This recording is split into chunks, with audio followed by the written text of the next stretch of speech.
but it's not about anything sincere. But the reality, what we see is that none of them will ever talk about the power of vitamin D or the power of vitamin A or the power of vitamin C. And God forbid that they'll ever talk about immune health.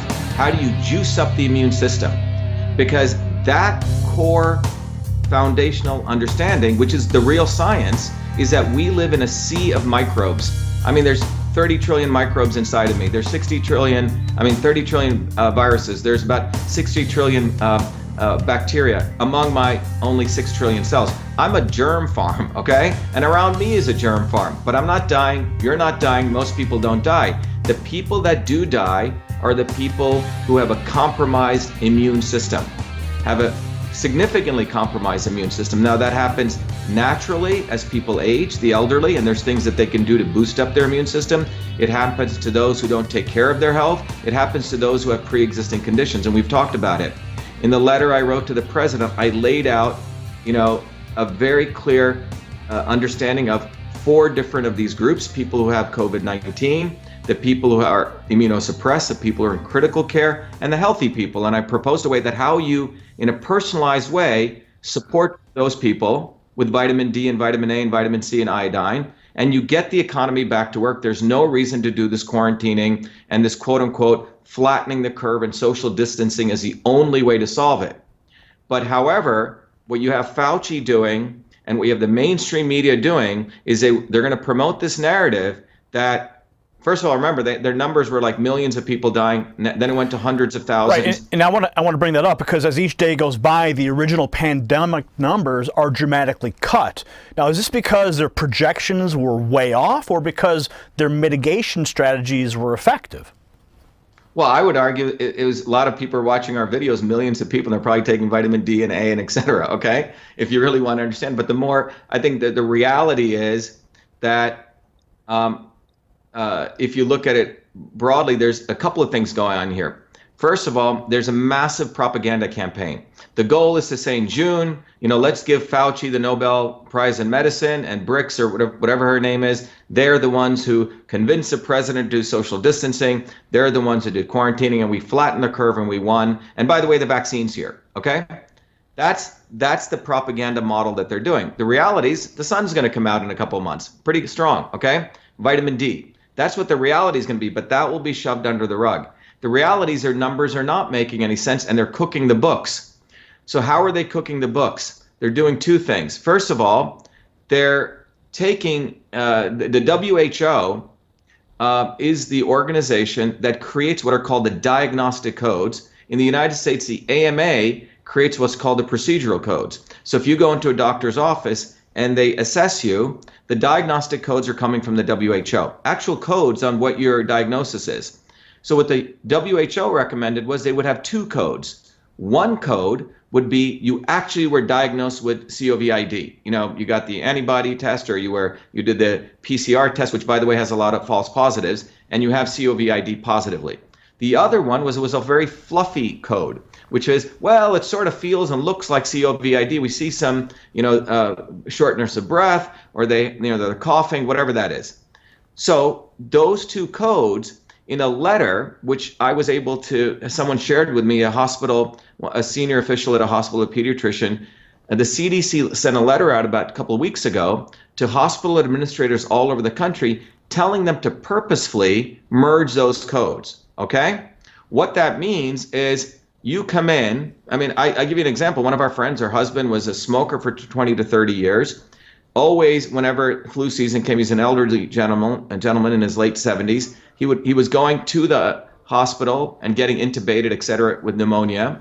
Well, this time, same thing occurs. He goes in. Guess what? If anything happens to him, Gary, they're going to give him that COVID-19 label. No one will remember the fact he was a smoker, that he had horrible health, et cetera. That will all be forgotten. And the hospital administrators are being encouraged to anything that looks or feels or smells like that symptom, which is the second code, to put it into the first code. In fact, a number of my friends are physicians, even after someone dies, the physicians are being told to say, well, did he have COVID-like symptoms? Even though the test doesn't come back, sometimes it takes 14 days, they're putting COVID-19 into the diagnosis systems. So let me ask you this, is this because they had such high projected numbers, 100, 200,000 deaths, so many people infected, that they're reaching into every single medical diagnosis of someone dying, and then they're applying COVID-19 so that they can inflate these numbers, so that when they look back, they're going to go, when we come back out of this thing, we all look back and go, wait a minute, oh, look at those numbers. Yeah, we were right. But they're inflating them. Do you believe that to be true? Yeah, they are. I mean, if you are using these codes and you're giving people not a definitive metric, it's a very easy opportunity to, manipulate those numbers. And you have to understand, there's a whole incentive process. In hospitals, the hospital administrators run these organizations, and they have to deliver profit. That's how they're measured.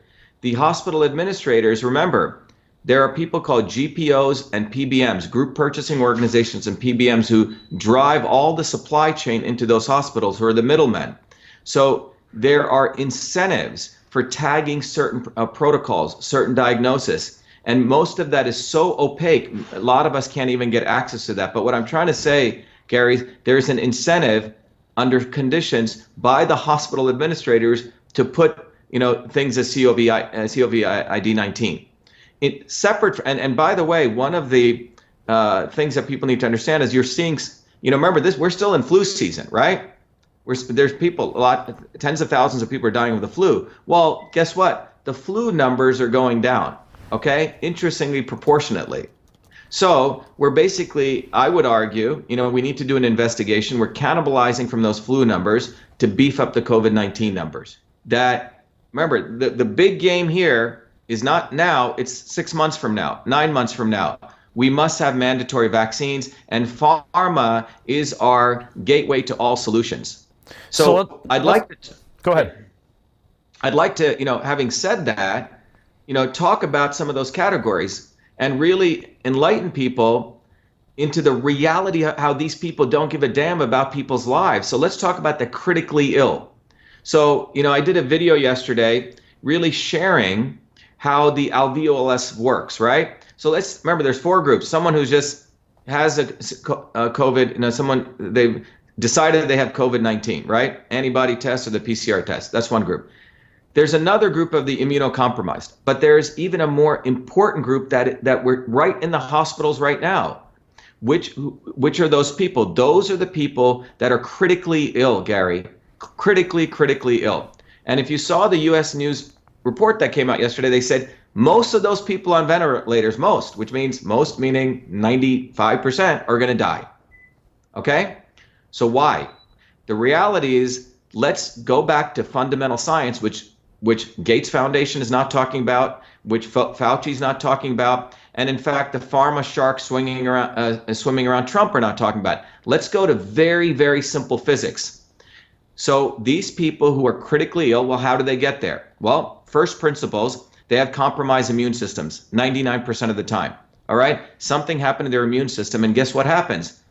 If you remember, if you're not firing on all 6 cylinders or 8 cylinders of the immune system, one cylinder overreacts, which is the cytokine storm. Your macrophages aren't doing their job. Your T cells aren't doing their job. They're compromised. So you have TNF alpha, IL-1 beta. Just to keep it simple, these are cytokines. It's another artillery or another machinery that overreacts, and it starts attacking your own lung tissue.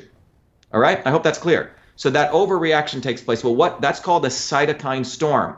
So if you take the bubble of the alveolus, I'm looking at one little beautiful balloon in the lungs where air comes in, oxygen, your capillaries exchange that oxygen, the CO2 for oxygen, and then you get fresh blood flowing into your body, right? That gas exchange is occurring in that alveolus. Well, guess what happens when you have a cytokine storm?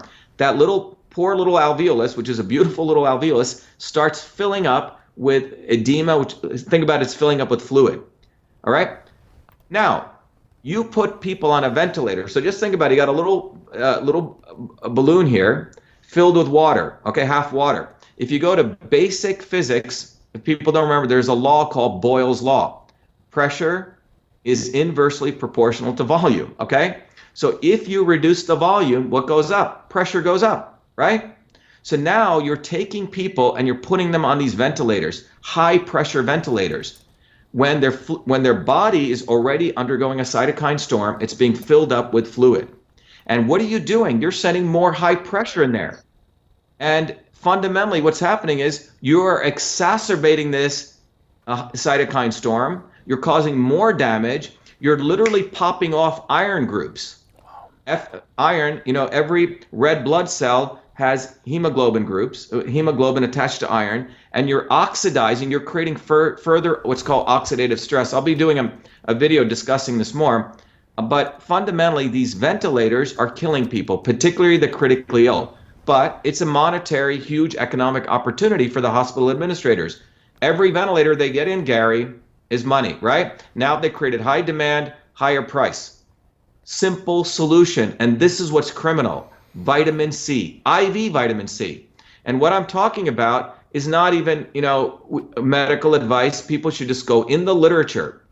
Hundreds of papers, hundreds of systematic reviews, even JAMA, the Journal of the American Medical Association, which is really a peer-reviewed journal for big pharma, even they conservatively admit that when you give IV vitamin C, and you have to give it in high dosage so it has a therapeutic effect, even at the lowest levels, 15 to 30 milligrams, every 6 hours, grams basically every 6 hours. In my letter to the president, I said we should give about 100 grams to have that therapeutic effect over, 24 hours.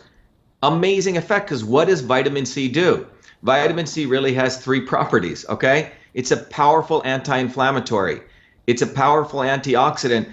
In that unfortunate cytokine storm, a lot of oxidative species are being created. And you know what vitamin C does? It goes and eats them all up. It also modulates the immune system. It has an amazing power to go modulate chemical processes at the cellular level, so it stops that cytokine storm. So it's stopping the cytokine storm. It's taking out the reactive oxygen species, which oxidize the system. And furthermore, it's an antiviral. It's an antiviral, Gary. It actually stops RNA replication, and the transport of the virus out. So why aren't we doing this? This is a question everyone listening to this broadcast should be thinking. What is going on in this country? Well, does this take us back to the Gates Foundation, to the push for vaccines? Yeah, because they don't want people being healed. Everything has to be the V in vaccine, not the V in vitamins, right? They want the V in vaccines because the entire goal here is to mandate vaccines. And why is that important? Why is that fundamentally important? I wrote a book that's up there called The Future of Email. I created the first email systems I talked about when I was a kid. Many years later, I also created a technology to analyze email and route it to solve the issue of email management. So many of the biggest corporations in the world, Gary, use my technology to watch what people are saying, understand them, and then market to them, right? But one of the things I learned was technologies like this can be used for observability and controllability. With companies like Amazon, with 200 million cameras China has out there, we want to use 5G to make this a surveillance state completely. We have the ability to gather lots of data, which is the observation. Okay, here are the dissenters. These are the troublemakers over here, right? These are the people who fall in line. And then you have the ability, so now you know what the target groups are, what marketing does, right? These are the older people, these are the younger women, I'll sell them this kind of purse, that kind of purse. That same technology can be used to send out to control people.